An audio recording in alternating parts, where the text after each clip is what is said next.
Dengue প্রতিরোধে কিছু বিষয় মেনে চলুন। পানিতে গাছ লাগান অনেকেই, সেক্ষেত্রে 2 থেকে 3 দিন পর পর অবশ্যই পানি বদলে দেবেন। টবের ভাঙা অংশ বা টবে যেন পানি জমে না থাকে সেদিকে অবশ্যই লক্ষ্য রাখতে হবে। অ্যাকুয়ারিয়াম বা চৌবাচ্চা থাকলে 3 দিনে একবার পানি বদলে দিতে হবে।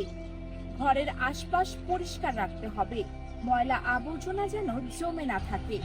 ফ্রিজের পানির ট্রে নিয়মিত পরিষ্কার করুন। এসির পানি যেন জমে না থাকে কোথাও। চিপসের প্যাকেট বা পানির বোতল যত্রতত্র ফেলবেন না, এগুলোতে পানি জমে মশা বাড়তে পারে। হঠাৎ বৃষ্টিতে পানি জমতে পারে এমন কিছু যেন বাড়ির আশেপাশে বা বারান্দায় না থাকে।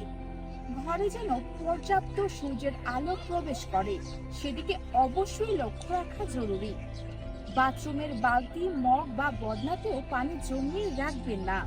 এডিস মশা সক্রিয় হয়ে ওঠে ভোরের আলো ফোটার সময় এবং দিনের শেষাংশে, তাই এই দুঃসময়ে অবশ্যই দরজা জানালা বন্ধ রাখতে হবে।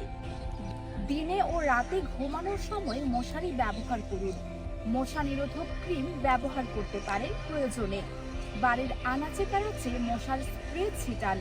ডেঙ্গু আক্রান্ত রোগী ঘরে থাকলে সবসময় তাকে মশারির মধ্যে রাখুন। জ্বর আসলে দেরি না করে অথবা নিজ থেকে কোনো ধরনের অ্যান্টিবায়োটিক না সেবন করিয়ে চিকিৎসকের পরামর্শ নেবেন খুব দ্রুত। আশা করি আমাদের আজকের এই ভিডিওটি আপনাদের ভালো লেগেছে।